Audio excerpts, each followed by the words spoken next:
Have you ever wondered that God can take somebody from being a slave to become a mother of nations? How God can transform people's life? The story of today was exactly like this. It was about Hagar, the slave of Sarai and Abraham.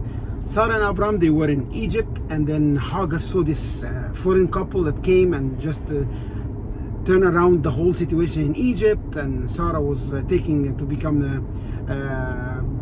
part of the Pharaoh's women, but then God stopped it, and then Pharaoh sent Abraham away with a lot of gifts, and then Hagar went with them. So Sarah took Hagar as a slave, and they went to Canaan, and there she was like her private assistant, if you can say, and she was looking up to them very high, because they were like, you know, they were he was a prophet of God, and she was very beautiful. But then Sarah started to mess up things, and she went to her and said, Hagar, can you sleep with my husband so I can have a baby? And then Hagar, from a slave girl, suddenly she looked at this man, she looked at him as a father, a figure, as a prophet, and now she's gonna be his wife.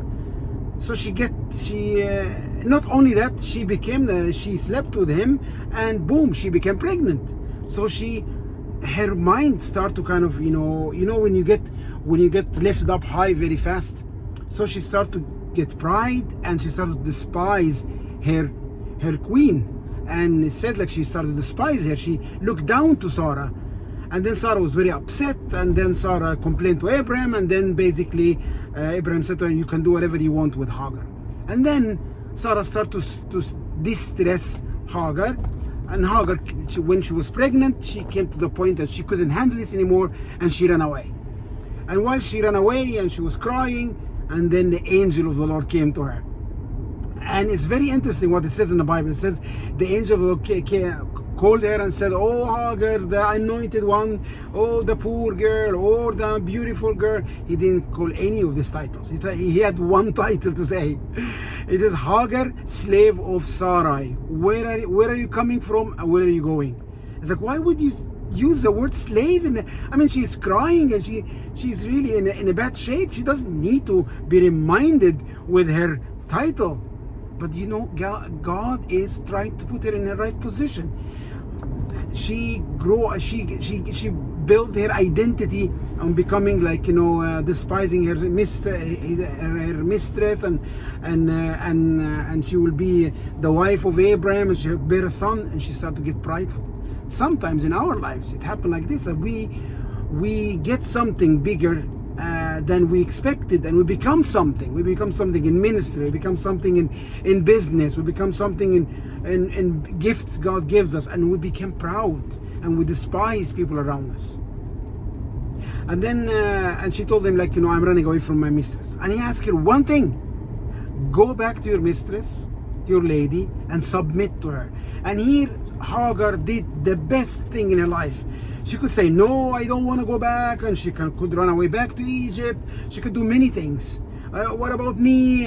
You don't look at me. What about my problems? She didn't say any of this. She went back to her lady, and she submitted to her for over 10 years. And that was amazing. She found her place. She humbled herself, repented from all this pride that she had, and she went back and submitted to Sarah. But then the time runs, and then after 10 years, and Isaac came, and then Sarah again, she said, oh, get rid of the slave woman and the baby. He can't inherit with me. And Abraham was upset, but God said to him, no, Sarah's saying the truth. Get rid of throw them away, and I will take care of them. That's beautiful what God said. You just stop your responsibility. I will take care of Hagar and Ishmael, not you, and I will make them a great nation.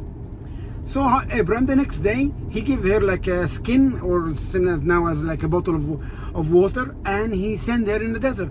The desert man, the nomad man, he knows that within 2 or 3 days she will die in the desert. The baby and Hagar will die from thirst. But he just have to trust God. And he just sent her to the desert. He could have sent a man with her, Eliezer Damashki, when he sent him to get an Isaac a wife. He could have sent somebody with her, but he didn't. He just trusted God, and he left her to go alone. And when she went there, and the water is finished. She saw the boy's crying, he's gonna die from thirst, so she put him under a tree, and she doesn't want to see him dying. And then calm God again, and the angel tell her, Hagar, what's wrong with you? Don't be afraid. I will be with you, and I will make him a great nation. And then she calls him a very beautiful thing in these 2 meetings with God, with the angel. She calls because God sees me.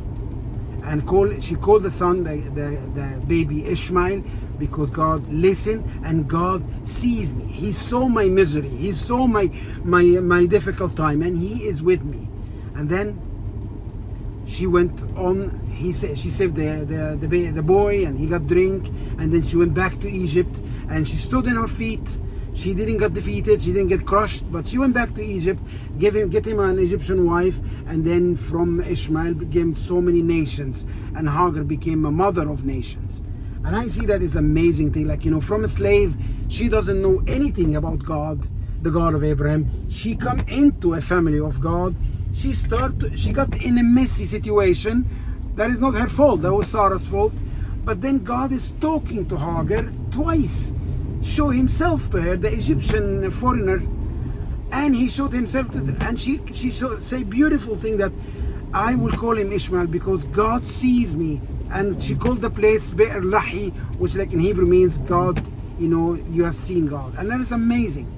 And God takes a foreigner and reveal himself to her, and even if things are messed up, He restores her, and she goes out and she ends up becoming a mother of nations through her son Ishmael. But one thing she did in the middle that was really saved the day, when God said to her, submit yourself to your lady, she did not complain, she did not run away, but she went back and she submit herself. And that's maybe something for you today. Maybe you come in a situation that is messy, it's not your fault, and things are messy, and you're just running away. And God is saying that if you break the pride and just trust in me and go back and continue being faithful to what I call you to do, I will continue and I will lead you. And even in the next problem that comes, I will be with you, and I will fulfill all my promises that I promised you. Hagar is a picture of a slave that is far away from God's people, comes in God's people, even things around her get messed up, not her fault. But then when she allowed the pride to come into her life, but when she got confronted, she humbled herself, repented, and went back, and God led her to become a mother of nations. I pray that this will happen to you and me when we get proudful, when we do wrong things that we shouldn't do, that we can follow Hagar example.